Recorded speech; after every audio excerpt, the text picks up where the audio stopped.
നിയമസഭാ തിരഞ്ഞെടുപ്പിലെ സ്ഥാനാർത്ഥി പട്ടിക പ്രഖ്യാപനത്തിന് പിന്നാലെ പുകഞ്ഞുകൊണ്ടിരിക്കുന്ന ഹരിയാന ബി.ജെ.പിയിൽ കൊഴിഞ്ഞുപോക്കലുകൾ തുടർന്നുകൊണ്ടിരിക്കുകയാണ്. രണ്ടാം ഘട്ട സ്ഥാനാർത്ഥി പട്ടിക പുറത്തു വന്നതിന് പിന്നാലെ സംസ്ഥാന എക്സിക്യൂട്ടീവ് അംഗം ശിവകുമാർ മെഹ്തയും പാർട്ടി വക്താവ് സത്യവ്രത് ശാസ്ത്രിയും രാജിവെച്ചു. സീറ്റ് നിഷേധിച്ചതിന് പിന്നാലെയാണ് രാജി. രണ്ടാം പട്ടികയിൽ 7 സിറ്റിംഗ് എംഎൽഎമാരെ ഒഴിവാക്കിയിരുന്നു. 2 മന്ത്രിമാരും ഇടം പിടിച്ചില്ല. മുൻ മന്ത്രിയും മുതിർന്ന നേതാവും ഭൗതിക വിഭാഗം തലവനുമായ പ്രൊഫസർ ഛത്തർപാൽ സിംഗും രാജിവെച്ചിരുന്നു. തിരഞ്ഞെടുപ്പിൽ ടിക്കറ്റ് നിഷേധിച്ചതിൽ പ്രതിഷേധിച്ചാണ് സിംഗിന്റെയും രാജി. പാർട്ടി വിട്ട സിംഗും ആം ആദ്മി പാർട്ടിയിൽ ചേർന്നു. സിംഗിനോടൊപ്പം തിരഞ്ഞെടുപ്പ് മാനേജ്മെന്റ് അംഗവും നടൻ രാജ്കുമാറിന്റെ ഭാര്യ സഹോദരനുമായ സുനിൽ റാവുവും ബി.ജെ.പി വിട്ട് എ.പി.യിലേക്ക് ചേക്കേറിയിട്ടുണ്ട്. കഴിഞ്ഞ ദിവസമാണ് സിംഗ് ബി.ജെ.പി ദേശീയ അധ്യക്ഷൻ ജെ.പി നദ്ദയ്ക്ക് രാജിക്കത്ത് സമർപ്പിച്ചത്. പാർട്ടി അവഗണിച്ചതിൽ മനം നൊന്താണ് രാജിവെക്കുന്നതെന്നായിരുന്നു വിശദീകരണം. താൻ തിരഞ്ഞെടുപ്പിൽ മത്സരിക്കണമെന്നും പ്രദേശത്തെ പ്രശ്നങ്ങൾ നിയമസഭയിലും ലോക്സഭയിലും ഉന്നയിക്കണമെന്നും ഹിസാറിലെ ജനങ്ങൾ തന്നെ ആഗ്രഹിക്കുന്നുവെന്നും എന്നാൽ പാർട്ടി തനിക്ക്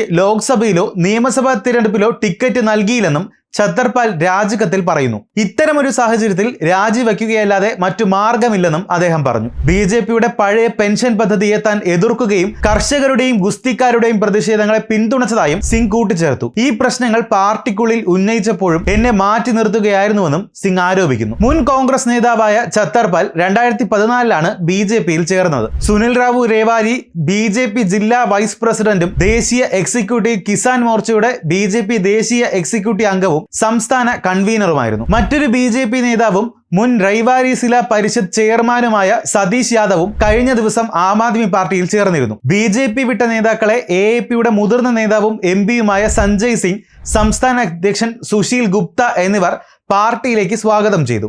ആം ആദ്മി പാർട്ടി തുടർച്ചയായി വളരുകയാണെന്നും ഏകാധിപത്യ ബി.ജെ.പി സർക്കാരിനെ പിഴുതെറിയാൻ ഹരിയാനയിലെ ജനങ്ങൾ തയ്യാറെടുക്കേണ്ട സമയമാണിതെന്നും സുശീൽ ഗുപ്ത പറഞ്ഞു. അതേസമയം 11 സ്ഥാനാർത്ഥികൾ കൂടി ഉൾപ്പെടുത്തി എ.പി മൂന്നാം ഘട്ട സ്ഥാനാർത്ഥി പട്ടിക കഴിഞ്ഞ ദിവസം പുറത്തുവിട്ടിരുന്നു. കഴിഞ്ഞ ദിവസം പാർട്ടി 9 സ്ഥാനാർത്ഥികളുടെ രണ്ടാം പട്ടിക പുറത്തിറക്കിയിരുന്നു. ഹരിയാന ആം ആദ്മി അധ്യക്ഷൻ സുശീൽ ഗുപ്ത 2 ലിസ്റ്റുകളിലും ഇടം പിടിച്ചിട്ടില്ല. കോൺഗ്രസുമായുള്ള സീറ്റ് വിഭജന ചർച്ചകൾ പരാജയപ്പെട്ടതിനെ തുടർന്നാണ് എ.പി.യുടെ 20 സ്ഥാനാർത്ഥികളുടെ ആദ്യ പട്ടിക തിങ്കളാഴ്ച പുറത്തുവിട്ടത്. 90 സീറ്റുകളിലും പാർട്ടി സ്ഥാനാർത്ഥികളെ നിർത്തണമെന്ന് നേരത്തെ പ്രഖ്യാപിച്ചിരുന്നു. ഇതുവരെ 40 സീറ്റിലേക്കുള്ള സ്ഥാനാർത്ഥികളെയാണ് പ്രഖ്യാപിച്ചത്. ഹരിയാന മുൻ മുഖ്യമന്ത്രിയും മുതിർന്ന കോൺഗ്രസ് നേതാവുമായ ഭൂപന്ദർ സിംഗ് ഹൂഡയ്ക്കെതിരെ പ്രവീൺ ഗുസ്ഖാനിയെയാണ് ഗാർഹി സാപ്ലോ കിലോയ് മണ്ഡലത്തിൽ എ.പി രംഗത്തിറക്കുന്നത്. വ്യാഴാഴ്ചയാണ് നാമനിർദ്ദേശ പട്ടിക സമർപ്പിക്കുന്നതിനുള്ള അവസാന ദിവസം. ഒക്ടോബർ 5 തിരഞ്ഞെടുപ്പ്. കൂടുതൽ വാർത്തകൾക്കും വിശേഷങ്ങൾക്കുമായി ഞങ്ങളുടെ channel like, share and subscribe ചെയ്യുക.